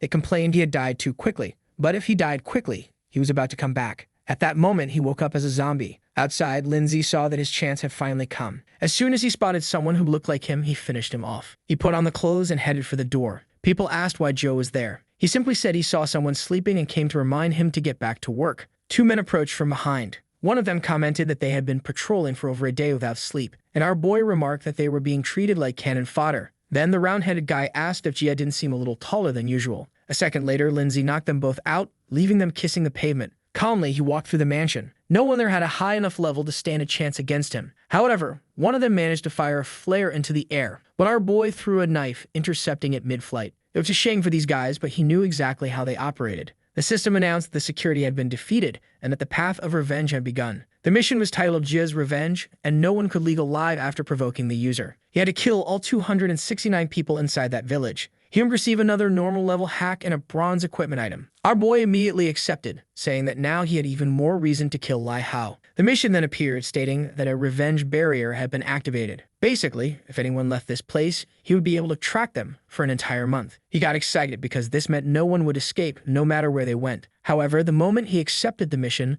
multiple kills started appearing on his screen. He needed to hurry and figure out what was happening inside the mansion. These guys seemed to forget that there was no one else around because they had killed all the women there for God's sake. That's when a voice echoed, asking why they weren't playing with him instead. The voice continued, leaving everyone standing up confused. The guy with red hair already knew that whoever was speaking had a much stronger aura than his own. Lai Hao immediately panicked, realizing that whoever this was had come to kill him. Oh boy, now Lai Hao's hair had turned back to blue and Rong's had suddenly turned red. Looks like we'll need to start a fundraiser to get the poor artist some Alzheimer's medication. Red-haired Rong stood in the middle of the room with his friends and called for the person to show themselves. He was confused, wanting to know who this person was that had been killing everyone so easily. The voice said that he was human, but was going to become the reaper of all the souls in that room. The men were terrified, but Rong told them to calm down. They split up, each watching a different position. That's when the legendary flashbang dropped in the middle of the room. It exploded and no one could see anything. Meanwhile, our boy calmly walked in, hands in his pockets like it was a runway. As soon as he entered, he activated his spike attack. Half the army started getting impaled. The boomerang slash took out 2 more. Rong had no idea who was standing in front of them. When he looked to the side, there was another grenade. An explosion followed and our boy walked on unfazed. With the smoke cleared, Rong still hadn't figured out what was happening. But all of his allies were already gone. One of the men said it must be some kind of witch because he saw a spinning sword killing everyone. Rong asked how many people were still in the area, and the man said at least 66 brothers with a few others injured. Meanwhile, Lai Hao was furious, telling Rong to hurry up and get revenge by killing the person who ruined his plans. Rong ordered them to start hunting this guy because he was sure there was no way he could kill nearly 100 people on his own. He then turned to the servant and told him to take the master to the hideout. The servant knew, however, that this person was probably watching everything. Our boy was slowly killing everyone, enjoying watching their despair. As he expected, the men were trying to form a group to escape. He opened the system and checked, discovering that Rong was already level 5. He heard a bunch of people shouting for the coward to show himself and thought it was stupid for them to keep repeating that. He decided to summon the kitty to give them a little more entertainment. At that moment, the cat appeared beside him. He pulled out a knife and threw it toward the room, cutting a candle holder, which crashed to the floor and scattered glass everywhere. But before the men could understand what was happening, the cat was already on the first one's neck. Our boy used the distraction to enter the room and start eliminating more of them. Another area was clear and he withdrew once again. Rong spotted him, but quickly realized he couldn't see his name or level. He shouted, asking who he was and what he wanted to do. Our boy observed Rong, feeling disappointed. This guy didn't even resemble the war god he once was. He then told them he was there to teach them the meaning of despair. In a second, he passed through 3 men and was face to face with Rong. The poor guy couldn't react and trembled all over. He dropped to his knees, realizing he didn't stand a chance. The kid went after him, and our boy said he was going after Lai Hao. Because with the revenge barrier, there was no way that guy could hide. He kicked Rong, asking how he expected to be called the leader of the mercenaries while acting like this. But Rong replied that the whole organization had been wiped out, so it wasn't like he was the leader of anything anymore. Lindsay smiled, seeing that Rong had realized he had lost everything he had worked so hard for over the past years. Rong then asked him to at least tell him who he was so he wouldn't die with that regret. Our boy said he didn't expect something so good to happen, and slowly approached him. Then he whipped his neck, taking him down. Rong hit the floor and our boy stepped on his head, saying he remembered the day Rong did the same to him and called him an ant. He stomped on him several times, saying that Rong had taught him never to talk too much in front of an enemy and to always finish them off. It was much better watching him die full of regrets. Now that Rong was dead, the Li family had been drastically weakened. But it seemed our boy had gotten drunk on revenge, stumbling into things left and right. With that, he left the mansion, leaving a pile of people ready for the next life. Elsewhere, a desperate Lai Hao said it was impossible that this guy would follow him there. The butler told him not to worry, assuring him that Rong would handle the situation. But then suddenly, the door dented in the shape of a body. At that moment, Lai Hao knows that the person he suspects are protagonists sent to kill him has arrived. The butler tells him to calm down, that he sent the rest of the people to the secret base, so no one will imagine they are there. Lai Hao is furious, wondering how that Dan orphan found such a strong assassin. The butler asks if it could be a secret card that his father, Lin Jian, had left behind. However, Lai Hao insists that it's impossible. After they killed his father, they left nothing for that boy. If it weren't for the boss's insistence, they wouldn't even have left a descendant. Our boy drags the man away from the metal door and announces for everyone to hear that he now understands everything. Inside, Lai Hao asks why he's hearing Lindsay's voice, and our boy says that apparently he's been a target since birth. There were still many things he didn't know. From inside, Lai Hao yells that he should have killed that brat when he had the chance. However, our boy wants to know who Lin Jian was and why they wanted to wipe out the entire Lin family. Lai Hao laughs, saying it seems that the orphan really knows nothing about his father. Then Lai Hao confesses that his father was about to get promoted when Lin Jian, our boy's father, reported him. This ruined all the Li family's plans and business, which is why they made sure the entire Lin family was killed. At that point, Lai Hao says it's time for our boy to answer and asks where he found this professional assassin. But our boy replies that it's useless for him to know, as the entire Li family will disappear. Lai Hao laughs, telling him to keep dreaming, until our boy kicks the doorknob. With that, the door opens, revealing the little kitten next to him. Man, the poor butler comes rushing to punch him. Even lazily, our boy dodges. The kitten leaps in his direction, and what do you know, bam. The butler punches the little guy. The 30 minutes of the kitten were up, and he begins to disintegrate. At that moment, our boy moves to his face, removes his mask, and says Lindsay has arrived. The old man is startled, asking if he was the assassin behind all of this. And at that moment, Lai Hao realizes he messed up. The butler says it's impossible that a kid like him could have killed someone as trained as wrong. Our boy warns the butler that the Li family's martial arts have become irrelevant in the apocalypse. Lai Hao keeps protesting, saying it's impossible for him to have gotten this strong alone. Our boy tells him that now he's going to find out if he's strong enough to take them both down. Then he lunges at the butler. He brings both arms together and blocks the punch. Man, he's still holding up, what a guy. Our boy is impressed, saying that not even Wrong could have withstood a punch like that. That's when the old man decides to show his true form. He destroys all his clothes, becoming ridiculously muscular. Our boy draws his sword and slashes at him. The butler calls him despicable for fighting dirty, but he simply responds that in an apocalypse, anything goes. In that moment, he spins the sword and activates a double slash. The butler dodges it, but it's a boomerang, and it's coming back from behind. With that, the butler takes the first hit on his arm. The old man says he can't believe that after 50 years of training, he's going to lose this easily. That's when our boy's explosive combo activates on the butler's arm. At the same time, Lindsay moves in closer. And then bam, he stamps the butler's chin, saying he needs to make sure he's dead. It's a shame that he was so strong, but he couldn't adapt to the apocalypse. This shows that it's necessary to be smart and always stay alert to the situation and its changes. That's when he sees that Lai Hao has fainted on the floor. He thinks Lai Hao is useless and approaches him with his sword. He gives him a little poke to see if the boy wakes up. Of course, in an instant, he jumps up screaming. Our boy asks if he's going to stop pretending to be dead. Man, he gives him a sequence that's not exactly kind. Lai Hao starts screaming for help, saying his father won't let this slide. But our boy just keeps spinning the sword.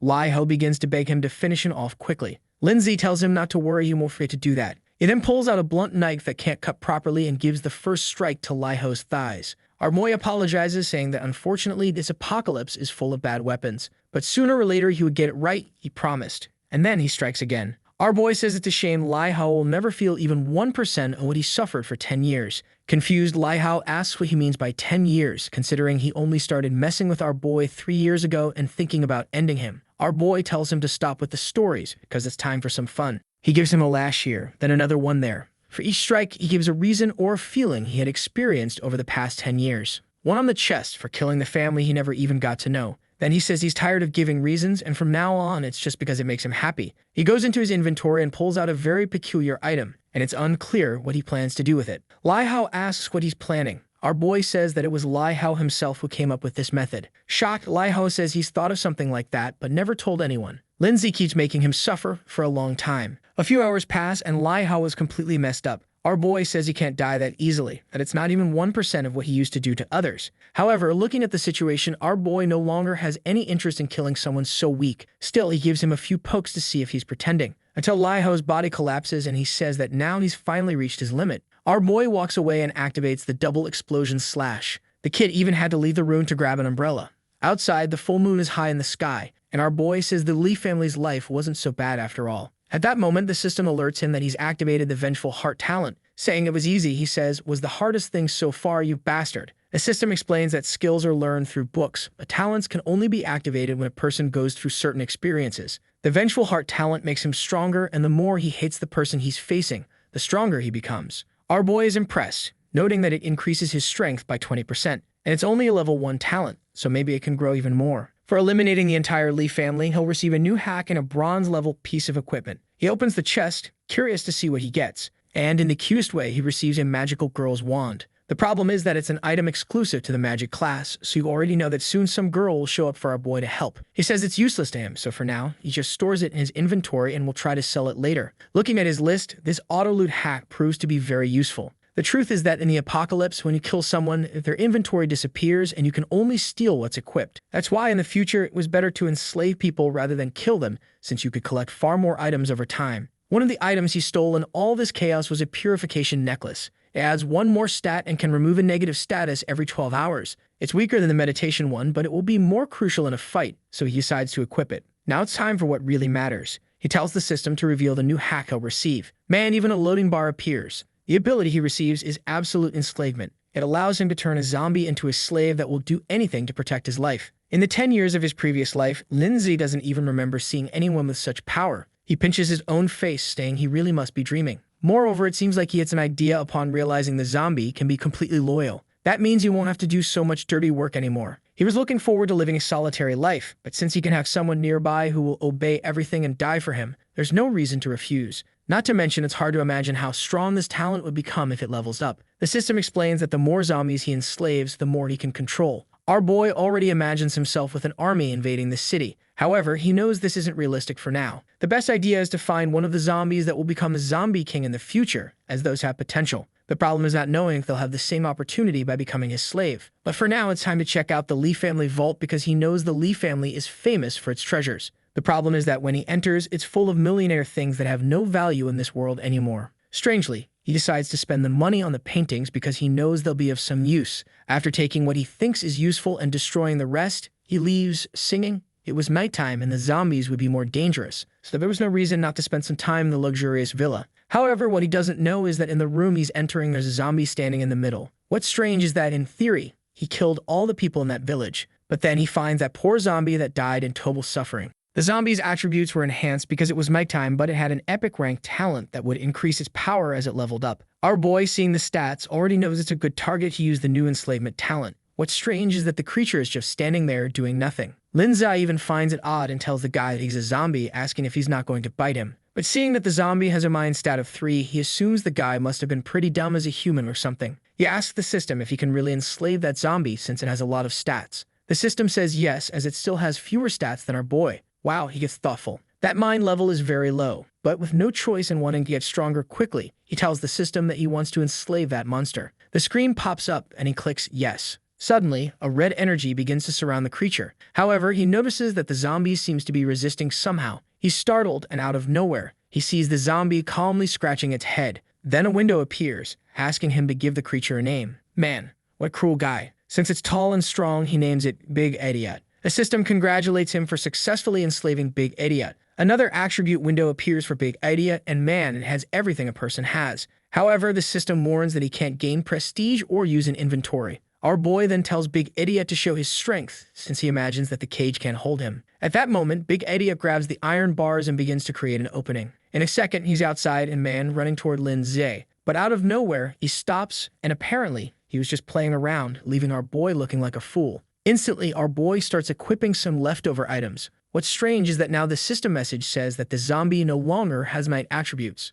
Our boy says it's to be expected since the creature was already too strong. He then tells Big Idiot that he's going to sleep and orders him to watch the door. Another peaceful night for the lazy one passes and he wakes up in his room. Upon opening the door, Big Idiot is standing there, just watching. Our boy congratulates him, saying he did a great job, but then asks if he wasn't down there eating the bodies. The creature says no, and our boy realizes it's quite different. With that, he heads to another room and pulls out the usual feast. He starts eating, but then something falls on his back. When he looks, it's Big Idiot drooling, wanting to eat. Our boy has infinite food, so he tells him to eat a bit too. In his past life, he doesn't remember zombies liking to eat human food, but he had no choice, so he summoned another feast and told him to sit down. He was starting to worry about storing so many food cards, but it seems he found a solution. The original plan was to get revenge at level 5 or 6, but now he's already at level 8 and still can't enter the dungeons. Maybe with the map, the equipment, and Big Idiot's help, he could make the profession change and become a shadow of illusion. If that's the case, it's time to head to the Motto Museum and find the profession change scroll. He remembers that the ancestral scrolls there are essential for a profession change.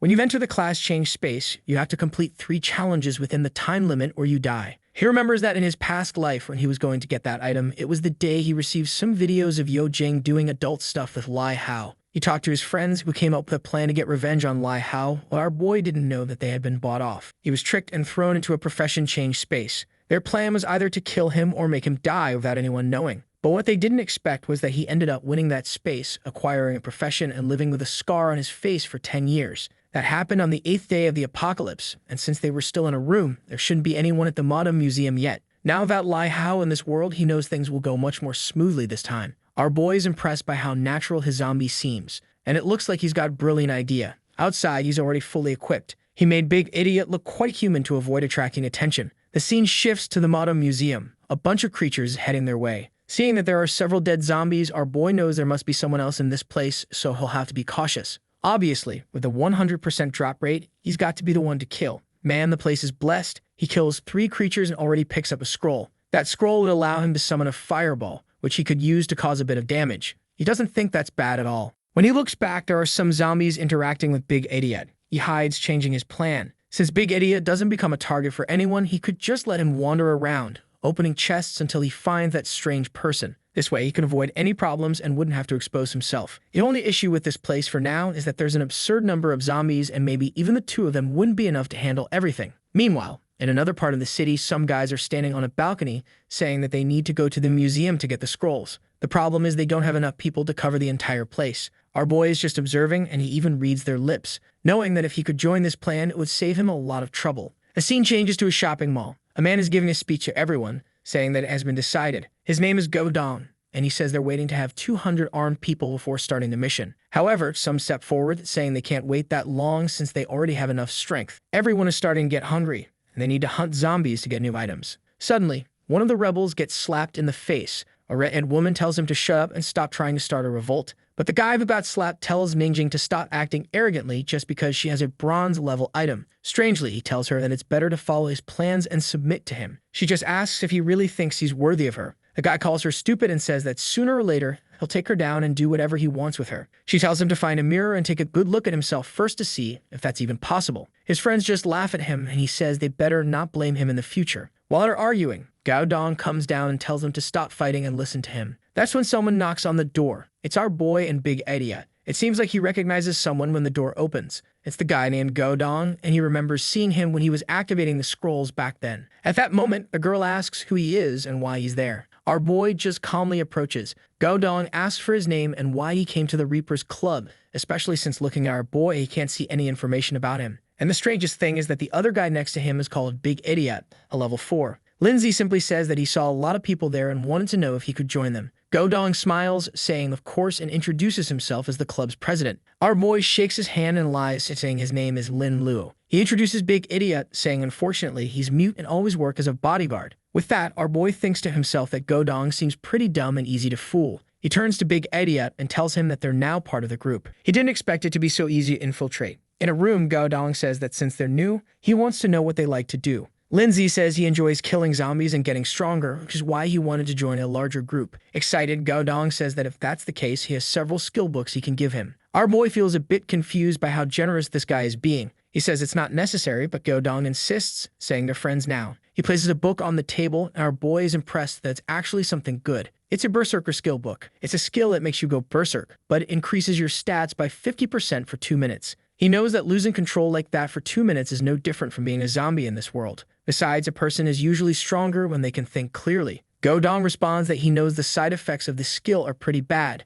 but in a desperate situation, it could save your life. However, he's thinking to himself that he would never use something so risky, but it's different when you're giving it to others. Our boy closes the book and says he can feel Gao Dong's sincerity in giving him this item and genuinely thanks him. He asks if there's anything else because he and Big Idiot are eager to get back to killing creatures. However, Gao Dong seems to have recognized something in our boy's smile and asks him to wait a moment. Our boy asks what's up, and Gao Dong says he has one more gift. He has a card with a KFC meal on it and asks why they can't eat together. Even though Go Dong had already given him a skill, which wasn't the best, he didn't want our boy to hate him. Lindsay says it's fine. He and Big Idiot still need to kill a lot of zombies to level up. The guy thinks our boy hated him, but in reality, he really liked the book and was even hesitant to take more. However, the guy grabs his hand and places the card in it, telling him he can take it for when he gets hungry. Not being able to reveal that he already has plenty of food, he simply thanks him. With that, he leaves and Gao Dong says that if he ever needs anything, he should just come talk to them. As our boy walks away, he thinks that Gao Dong isn't such a bad person since he liked that awful skill book. Little does he know how cruel our plucked chicken really is. Suddenly, a guy with a cigarette stops in front of him, warning him not to get too close to Gao Dong. If he continued like that, even if he was strong, before the guy could finish, Big Idiot yanked the guy's hand off his shoulder. Our boy just asked Big Idiot why he was taking so long. The guy laughs, asking if he really thinks he's strong just because he's big. But the zombie stomps on the ground and gives the fool his first beating. With that, one of them is already sent to the afterlife. Our boy then asks if anyone else has something to say. Obviously, the other guys drop their weapons and say, no, nothing. When they see their boss running, one of them says it's over now as another person has joined Gao Dong's side, especially considering that he just killed one of the competitors and sent that message. Of course, Gao Dong hears about it immediately. He's shocked that our boy killed someone as soon as he left the room. The red-haired guy says it's probably him because there was a guy next to him called Big Idiot. Gao Dong smiles, saying the boy did him a huge favor. Seeing that he killed Jia Tai, Gao Dong knows the boy wants to help him and thinks he'll be a valuable addition to the group. He orders them to bury Jia Tai and share his equipment with the rest of the group. Gao Dong walks away saying to himself, today's the perfect day. I thought our boy would be out hunting zombies, but instead he's sitting in a small room reading a book. Our boy asks the system if there's a chance Big Idiot could end up attacking him with that berserker mode. The system says no because Big Idiot's loyalty goes beyond consciousness. Our boy realizes this will be a great addition. He can control the actions of this guy, so even if he goes berserk, he can still direct him in some way. He hands the book to Big Idiot and tells him to learn it properly. Big Idiot responds by burping in his face. Our boy is standing by, watching, and finally sees that Big Idiot has learned it. This new ally has brought far more benefits than he expected. He stands up, saying it's time for them to go because there's a lot to collect at the Motto Museum. The scene shifts to him approaching and entering a room. At the back, there's a door labeled Game Store. He approaches, touches the doorknob, and the system welcomes him, wishing him a good experience. As he enters the room, a bunch of windows appear in front of him. There are windows for weapons, accessories, masks, and more. He has 6,000 coins and knows that normally 2,000 is enough to buy a good bronze rank piece of equipment. What he needs right now are pants, gloves, and a chest piece. However, as he's calmly making his purchases, a hand suddenly reaches out from one of the windows and moves toward him. He dodges just in time and realizes that he barely avoided it. He doesn't remember anything like this happening, so it seems there's a zombie trapped in the system. Suddenly, the creature starts emerging from the window. He finds it strange since he's been to this store countless times in his past life, and this never happened. She approaches and smacks him across the face. He then tells the system to collect, eager to see what would come from a bug-out zombie like this. When he opens the box, he finds a roll of toilet paper. It seems he spent 6,000 gold on who knows what because his money is gone, and he's standing there, devastated. The next moment, he appears in a warehouse full of resources. He grabs something and says he's going to check on what Big Idiot is doing outside. Big Idiot is out there taking care of everyone who comes near. Our boy starts walking around collecting various items. He also obtains a sword ring, and the system congratulates him for it, saying that the new item can be fused with his current sword. One of the items is a scarecrow that attracts nearby creatures. Another is a boxing glove that gives a 5% chance for his attacks to deal additional damage. And then there's a longsword that adds 3 more strength points. He equips the glove and the system asks if he wants to fuse the 2 swords. He knows that with a fusion function, you'd have to be really unlucky to come out worse off in the end. The problem is that his hack only affects item drops and nothing else. However, he decides to fuse them anyway because the creatures are getting stronger, and he needs new weapons. He confirms, and the 2 items begin to fuse. The system asks him to wait 30 minutes. While time passes, he has his usual feast. Unsurprisingly, he ends up with an even better weapon. It's a decapitation sword that increases his attack speed every time he finishes off an enemy. He comments on how lucky he is. That, of course, no one is surprised, right? He calls Big Idiot, telling him it's time to head to the bookstore. He sends Big Idiot ahead to attract the creatures, while our boy sneaks up from behind, finishing them off with his spinning sword. With that, he advances to level 9, and now he needs 1,000 XP to reach level 10. He calls Big Idiot over and tells him that now they're going to clear the rooftop. Half an hour later, he gathers the creatures there and tells Big Idiot to activate Berserker mode. Immediately, the big guy starts roaring and his shirt explodes. Our boy tells him to charge and wipe out everything in sight. With that, poor Big Idiot charges alone while our boy sits back, sipping tea calmly. He watches, realizing that this Berserker mode is even stronger than he thought. Combining the creature's natural abilities with the Berserker mode essentially doubled his attributes. It's a perfect combination for a creature that relies solely on raw stats. After that, Big Idiot enters his cooldown period. The Berserker ability fades and he collapses to the ground exhausted. He enters a recovery state where he can eat 30% faster. Our boy pours a potion into his mouth and walks around while the auto-loot collects everything in the area. One of the items is a silver chest piece that creates a barrier around him when he's attacked, and another is a potion that helps recover energy for a few minutes. He then uses a scroll to strengthen the blood ring. The item levels up, giving him more strength, physical power, and the ability to absorb more energy. He continues in this rhythm, killing creatures, collecting items, and evolving. He checks his attributes and realizes that he's ready to move to another region. He approaches a door, opens it, and sees a completely destroyed room. He knew something like this could only be the work of a boss. He has no idea what the monster is because, in his previous life, it had already been killed. However, as he turns to the side, he comes face to face with the city's shopping mall. He opens the door and the system congratulates him, awarding him 10 prestige points. He's informed that he can't stay there for more than 30 minutes a day. With that, he receives a warm welcome for being the first person to enter and is told he'll get a 50% discount. He tells Big Idiot to keep an eye on things outside as usual, while he takes a look around. The store welcomes him and he decides to browse the products. The store gives several warnings about not fighting in that place, and he's lucky that Big Idiot is guarding the outside. He checks out the items, but the problem is that nothing there is good. He's collected way too much stuff and has over 100 of each item in stock. He decides to close the system since there's nothing useful for him. However, the store warns him that as he seems unsatisfied, the more expensive items will be shown. The system welcomes him as an honorable member of the city. The shop displays an honor crest, an order uniform, and a guardian's mark. He has 6,000 gold and decides to take advantage of the 50% discount for being the first person. The best option is the uniform, so he buys it on the spot. Since he's basically out of money, he tells the system that he's done. The uniform has an illusion ability that hides all of his other equipment as well as self-cleaning, temperature regulation, and other bodily functions. Additionally, anyone who attacks the wearer will have 10% of their attributes reduced for 5 minutes. Lastly, the uniform allows him to create reasonable missions that others can complete, except for him, of course. He equips everything, equips the uniform, and activates the illusion. The armor is now hidden under the uniform. The system then tells him to leave because he's been there for more than 30 minutes.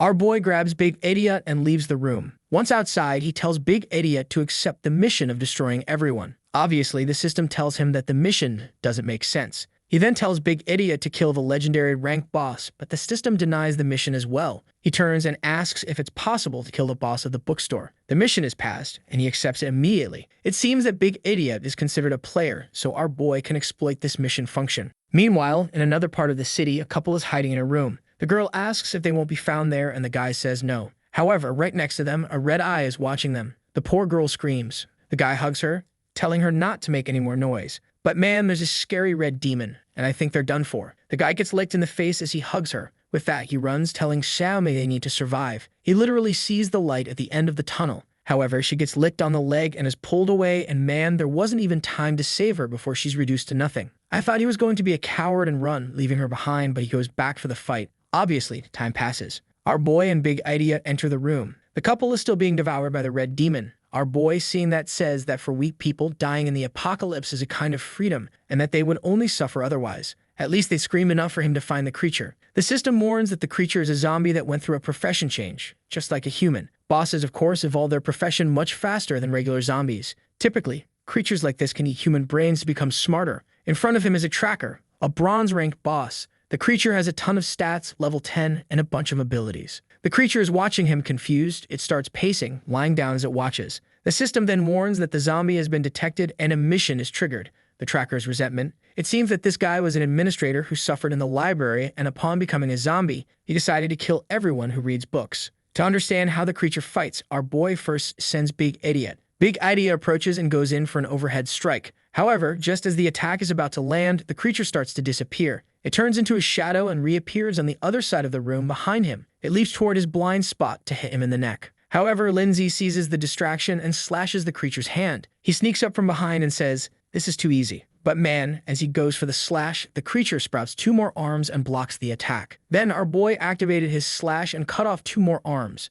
The little creature ran off desperately, screaming for help in zombie language. Our boy commented that this was way too easy. He counted to 3 and activated his pursuit boots. As soon as he got close enough, he threw his boomerang sword. When it hit, he activated the explosive slash, killing the creature instantly. He gained more experience and a bronze-ranked piece of equipment. The issue, though, is that he'll be stuck at level 10 until he can change his profession. As if having enough power wasn't already an advantage, the system grants him a new hack for reaching level 10. He wonders what it will be, and the system immediately shows him the yin-yang talent, which allows him to have 2 professions. He's congratulated and he smiles, thinking that with this, maybe he could dominate the whole world. Even he has realized that this hack is pretty unfair to the other players. He hears some zombies approaching and with his eyes closed, activates his spear, defeating all the monsters. He picks up his staff and tells Big Idiot that they need to head to the upper floor. He opens the stairs, sees a few zombies, and orders Big Idiot to deal with them. The profession he wants, Shadow Phantom, boosts his strength and agility, so having another profession that enhances his physical and mental stats would be ideal. The problem is that he knows the Dragon City doesn't have any of the so-called super professions. He checks the items he received and hands Big Idiot a green hammer. Then he opens the silver staff and receives a pair of war pants. These reduce negative effects by 20%, and he equips them immediately. He tells his zombie to collect the bodies of the creatures killed by his spear, as he has other things to take care of. He realizes that since the beginner period hasn't ended yet, the profession change isn't available. So he decides it's time to check in with the people in the auditorium. Outside, a bunch of zombies are gathered at the door. It seems the artist ran out of meds and started changing the hair color of the guys, probably Gao Dong. Our boy asks if they can invade the museum. Gao Dong responds that if our boy goes with the 200 members, that's not impossible. He gets all excited knowing that if this plan works, no one will want to compete with him for the position of president. Gao Dong then gives a big speech, rallying all the players and announcing that today they would face a great battle. They would mobilize the whole group to wipe out all the zombies inside the museum. Everyone was eager to get new equipment and level up. Lindsay notices that these people have no idea how much things will change when the beginner period ends. Suddenly, the crowd starts bickering, with everyone wanting someone else's equipment. Once again, they observe the massive horde of zombies gathered in front of the museum.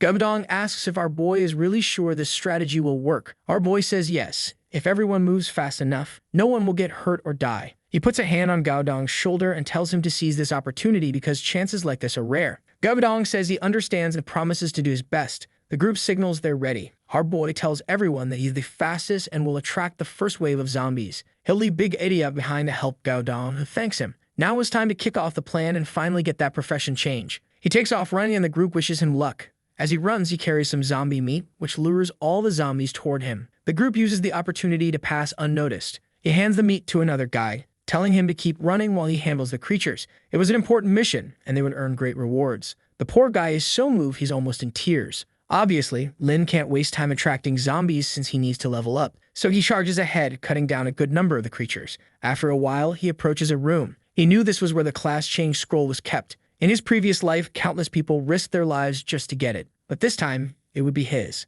He punches the glass, but nothing happens. He unleashes a flurry of JoJo-style strikes, and it finally begins to crack. After expending a lot of energy, the glass shatters. He discovers a strange scroll and gains 500 prestige points. The system then asks if he wants to accept the scroll's summoning. He accepts, places his hand on it, and is instantly transported. He finds himself in another place surrounded by flames. He approaches a wall and passes through a portal, activating the approval for the class change. He would have to complete 3 challenges, and in this place, all his abilities were deactivated. Time flowed differently here, and dying meant being obliterated. But of course, he has a hack and activates the test of the ancient ancestors. Now, not only will he receive a new class, but he'll also get a new hack and a little treasure chest as usual. Apparently, he was also offered a different class from thousands of years ago. He knows the Phantom Assassin profession has only been around for a few thousand years, so this other one seems much more interesting. He asks the system what's going on, but doesn't respond and disappears. He has no choice, so he accepts the mission. With that, the first test begins. The system tells him to place his hand on the orb. As soon as he touched the orb, the flow of energy inside changed and a red aura began to emerge. Suddenly, he felt a strange energy take over his body. The next moment, when he opened his eyes, he found himself in the middle of nowhere. He crouched down and touched the liquid, which seemed to be a sea of blood. He started walking through it until a tornado appeared above him. In his past life, it took him a long time to pass this test,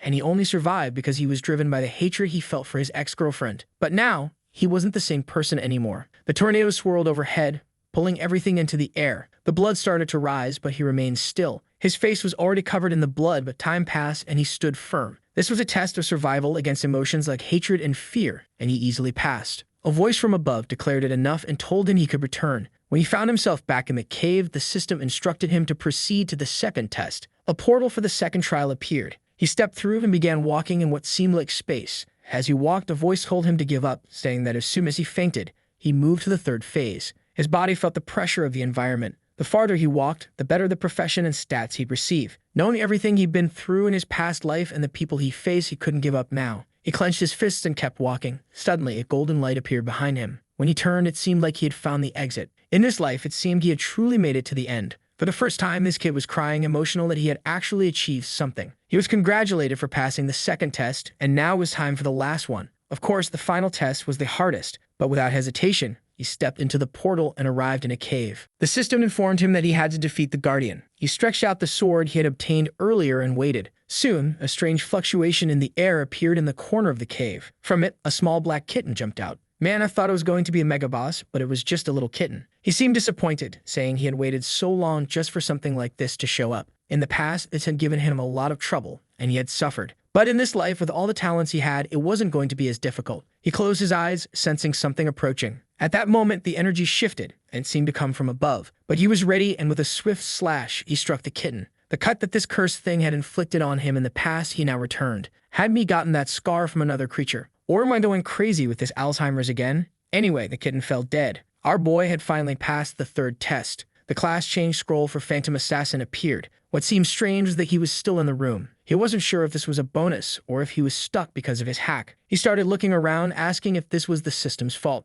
That's when he noticed that he hadn't yet received the true power of the scroll. He decided to begin the activation to see if anything else would happen. He asked the system where he was going next, but it didn't respond. He realized that somehow, the scroll was interfering with his hack. He decided to keep searching the room. After scouring the cave, he found what seemed to be a strange fissure. When he touched it with his finger, a golden light began to appear. Suddenly, an image of an ox and a phoenix appeared, the same symbols from the scroll. The image fixed itself on the wall, and the ground began to shift. The strange image then turned into a small door. He approached and opened the door to the room. At the back, there was an orb and another scroll. He approached and opened the scroll where it was written Shai Yu. The scroll seemed to be the final test of an emperor who had been killed long ago. He read that he had to place his hand on the painting. As soon as he touched it, the system informed him that an unknown lineage had been discovered. After analyzing the energy, it began to change his profession. The system then declared that the test was over and that he would receive the profession of Soldier Lord. He was thrilled since he would be able to keep his old talent while gaining a new one. He picked up the orb on the table, which began to merge with his hand.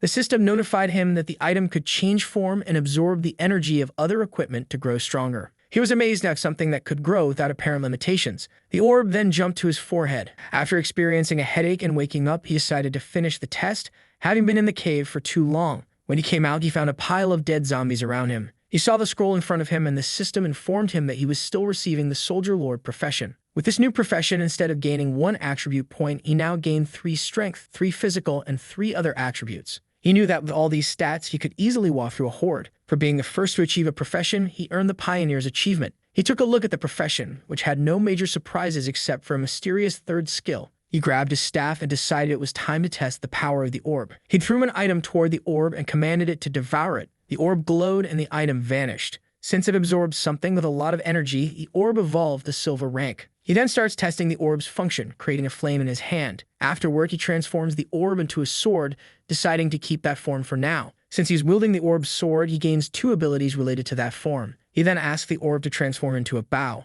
Immediately, it dissolves and reconstitutes itself. His attributes change as do his abilities. He starts having fun transforming it into different weapon types to see the magic it provides. Eventually, his mental energy runs out and he can no longer change its form. He decides it's time to rest. The entire server receives an announcement that he's reached level 10 and changed his profession. Everyone who's been working hard recognizes the name of this damned guy again. Even the most dedicated players hadn't yet reached level 7. Lin Z then takes some energy recovery items and drinks a potion. The Pioneer title grants him 1,000 prestige points, some coins, and additional attributes. It also reduces the stats of any opponent facing him by 5%. Feeling tired, he tells the system to open the silver-ranked equipment box. Inside, he receives a mask of the Evil Phantom, which hides his information from any player not 5 levels above him. It also has the Evil Gaze ability, which induces fear for 3 seconds. He equips the mask and activates its phantom effect. Now all that remained was checking the hack he would receive. Since he had now attained his first profession and surpassed level 11, he could equip another ring. Unfortunately, he had already fused all of his rings, so he'd need to get another one. For now, he had 2 extra attribute points left, which he immediately used. The night passes and he sets out for another hunt the next day. Outside, everyone was celebrating having cleared the museum. Gubdong, accompanied by Big Idiot, steps up to make an announcement. He congratulates everyone and says the mission was a great success, then introduces the person who made the biggest contribution, Big Idiot, equipped with our boy's gear. At that moment, Lindsay shows up wearing his demonic mask. Gubdong says it's good to see him as he was worried something had happened. For the first time, we see a girl looking somewhat smitten by Lin Z, aside from that one who disappeared after 2 chapters. Gubdong announces that they killed over 1,500 zombies and Big Idiot alone took down more than 100. Afterward, Godong calls Lindsay to the warehouse and shows him a pile of loot boxes, saying all of it was the spoils from the mission. He thanks Lindsay again and asks if they could talk more later, reminding him that the more people he has, the more power he can wield. With the numbers they had here, he could do whatever he wanted. Lindsay ponders this, thinking that if he gathered more people, he could get more equipment and perhaps advance faster to diamond rank. Not to mention, he had so many resources that sharing food wouldn't be a problem. Plus, he could sell what he didn't need to the others for coins. So he tells Gaodong they could discuss a trade. However, Gaodong puts a hand on his shoulder, saying Lindsay was the key to their success and could ask for whatever he wanted. Our boy doesn't hold back and says he wants equipment. Gaodong, already expecting this, says he understands how hard it is to come by such things. He tells Lindsay to hold out his hand as he had prepared a surprise. He places a ring in Lindsay's hand, telling him it's the best thing they found during the mission. Gaodong assures him that if he ever needs anything in the future, all he has to do is ask. Gaodong is thrilled with this gift, thinking it'll keep Lindsay by his side. Lindsay then announces that he wants to meet everyone at 7 o'clock to discuss the end of the beginner period. In truth, his plan is to trap them all in the warehouse so they can't escape when the period ends, ensuring they all die. This is his twisted way of thanking them for being so kind and giving him the ring. However, Gaodong assures him that they're no longer beginners so they won't die. Gaodong thanks him again and promises to inform everyone, asking how they should handle the exchanges. Lindsay tells him that when the time comes, he'll explain everything, deciding not to push the issue since they don't seem interested in listening to him right now. With that, he leaves and Gaodong mentions they don't need any resource letters. But Lindsay knew something was bound to happen. Later, Lindsay is in his room, playing with the orb and creating various items. After feeding it all the equipment he had, the orb finally advances to gold rank. He was surprised as he thought he wouldn't receive anything of this rank until around level 30. Additionally, the gold-ranked item has double the attributes and causes bleeding damage. He heads to the window where a horde of zombies is gathered and says they've arrived just in time. He throws his dagger, which dissolves in the air, slicing through everything. He calls Big Idiot, telling him it's time to get to work. That night, they continued eliminating countless zombies, eventually piling up bodies. Out of nowhere, Lindsay advanced to level 15. He was making the most of the end of the beginner period, but the time had run out. He calls Big Idiot and says it's time to head back. What's strange is that despite killing a massive number of zombies, the horde didn't seem to be thinning. He runs to a hotel and shuts the doors. Finally, 7 o'clock arrives. The sky turns red, signaling the end of the beginner period. With that, the true apocalypse game began. Before, it was a fair system without interference, but now it was the real deal. The zombies gained more attributes, all their senses improved, and they evolved even faster. Additionally, many zombies now had classes and abilities. Just like humans, they would organize themselves and launch large-scale attacks on player bases. At night, zombie attributes would increase even more than usual, while the player's attributes would decrease. All materials became more durable, and the only available food would be the game's provisions as the world's normal food began to decompose. The climate would change and zombies would now drop better items. New professions, a national ranking system, and dungeons were introduced. Lastly, new updates would arrive as conditions were met. In this life, it was already difficult, but in the past, it had been impossible. He received a message wishing him luck in surviving. As he looked outside, the creatures were already undergoing mutation. The world had finally become a true live-or-die scenario. With contaminated water and food decomposing instantly, everyone would need to hunt. The only way to get food was by killing zombies, but of course, it wasn't going to be that easy. Amidst all this chaos, he calls Big Idiot and is in for a surprise. Big Idiot was also mutating. His clothes exploded and electricity began surging from his body. The problem was that he started losing his mind and our boy asked what was happening. The system explained that it was a conflict between the authority of his ability and the mutation process.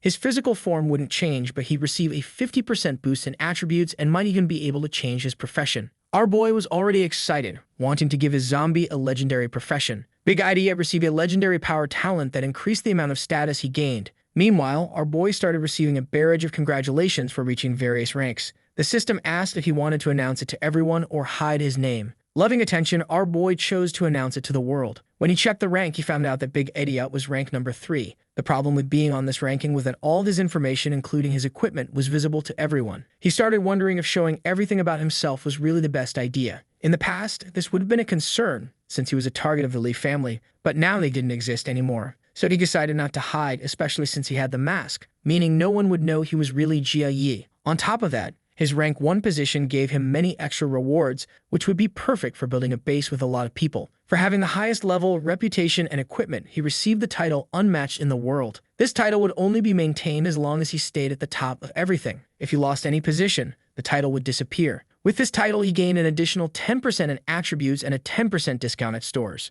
He was thrilled because with so many extra attributes, it would be easy to maintain his position. Additionally, it increased his item drop rate by 1%. However, since he already had a 100% drop rate, he was confused. The system explained that with the 100%, he would now receive double the items. At this point, I'm not sure how many more ranks this kid can achieve or if he even needs anything else. He calls Big Idiot and tells him it's time to test everything out. But as soon as he opens the door, a zombie rushes toward him. He tries to slash it, but the zombie retreats. Stretching out his hand, he uses his heart to finish off the first enemy. He was almost caught because that zombie had the stealth talent. As he walked through the city, he noticed a group of zombies throwing poison around. He hated dealing with these types and told Big Idiot to start running. Those zombies weren't strong, but getting close enough to finish them off would be a hassle. He spots something and tells Big Idiot to follow. He enters a house, shuts the door, and traps a zombie at the entrance. Then he climbs out through the window and slips away. Meanwhile, at the base, everyone was being devoured. Our boy entered and found everyone in a terrible state, questioning why they worked so hard only to die in such a stupid way. They were about to run out of resources and die soon. A girl suggested everyone should just eat what was left since the end was near. But for Lin Zi, this was the opportunity he had been waiting for. He began walking and announced that he was there to help everyone survive and find hope. He offered to sell food, equipment,